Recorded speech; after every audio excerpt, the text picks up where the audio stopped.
कार्तिक मास का हिंदू धर्म में बहुत महत्व है। इस मास में समस्त देवताओं की पूजा का विधान है। साथ ही सूर्योदय से पहले उठकर कार्तिक मास में पीपल, आंवला, सूर्य और तुलसी की पूजा की जाती है। धर्मशास्त्रों के अनुसार इस पूरे कार्तिक मास में व्रत व तप का विशेष महत्व है। इसके अनुसार जो मनुष्य कार्तिक मास में व्रत व तप करता है उसे मोक्ष की प्राप्ति होती है। पुराणों में कहा गया है कि भगवान नारायण ने ब्रह्मा ने नारद को और नारद ने महाराज पृथु को कार्तिक मास के सर्वगुण संपन्न महात्म्य के संदर्भ में बताया है। कार्तिक मास पापों का नाश करने वाला और मुक्ति का मार्ग दिखाने वाला है। ये भगवान विष्णु को अति प्रिय है। कार्तिक मास की शुरुआत के साथ ही धार्मिक कामों की महत्ता बढ़ जाती है। पुराणों में भी कार्तिक मास की चर्चा मासोत्तम मास के रूप में की गई है। कार्तिक मास के समान कोई दूसरा मास नहीं है और सतयुग के समान कोई युग नहीं है। वेदों के समान कोई शास्त्र नहीं है और गंगा के समान कोई तीर्थ नदी नहीं है। इसी तरह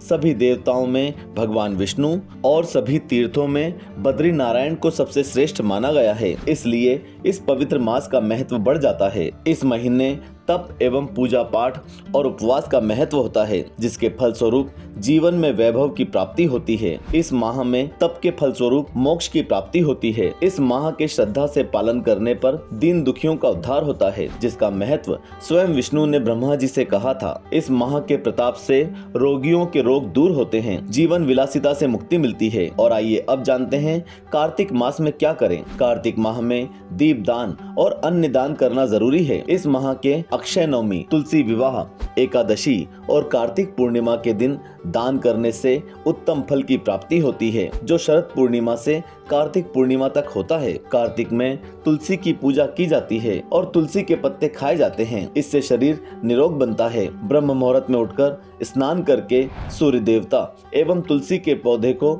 जल चढ़ाया जाता है। आइए अब जानते हैं कि कार्तिक माह में क्या करें। कार्तिक माह में सुबह सुबह मेन दरवाजे को पानी से धोएं, दीप दान करें। इस माह में बेटी, बहन और ब्राह्मण को दान दे। कार्तिक मास में जो लोग संकल्प लेकर हर दिन सुबह सूर्योदय से पहले उठकर किसी तीर्थ स्थान, किसी नदी या तालाब पर जाकर स्नान करते हैं या घर में ही गंगा जल युक्त जल से स्नान करते हुए भगवान का ध्यान करते हैं, उस पर भगवान की कृपा अपार होती है। स्नान के बाद पहले भगवान विष्णु और बाद में सूर्य भगवान को अर्घ्य देना चाहिए, फिर पितरों को याद करना चाहिए।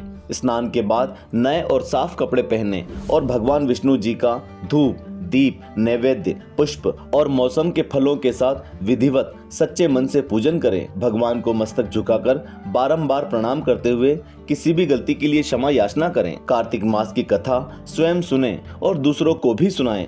कुछ लोग कार्तिक मास में व्रत करने का संकल्प भी लेते हैं और केवल फलाहार पर रहते हैं, जबकि कुछ लोग पूरा मास एक समय तक भोजन करके कार्तिक मास के नियम का पालन करते हैं।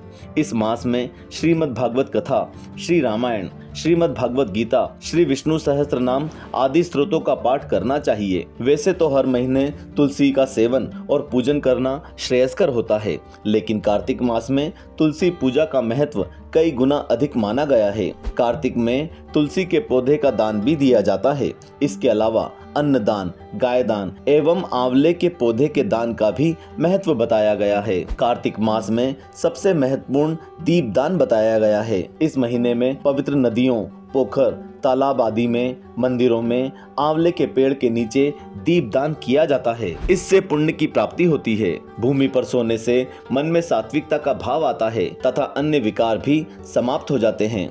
इसलिए इस मास में जमीन पर सोना अच्छा माना गया है। और आइए अब जानते हैं कि क्या ना करें कार्तिक माह में। कार्तिक मास में तेल लगाना वर्जित है। इस मास में ब्रह्मचर्य का पालन अति आवश्यक है। इसका पालन नहीं करने पर पति पत्नी को दोष लगता है और इसके अशुभ फल भी प्राप्त होते हैं। कार्तिक महीने में केवल एक बार नरक चतुर्दशी के दिन ही शरीर पर तेल लगा सकते हैं। कार्तिक मास का व्रत करने वालों को चाहिए कि वह तपस्वियों के समान व्यवहार करे, अर्थात कम बोले, किसी की निंदा या विवाद ना करे, मन पर संयम रखे इत्यादि।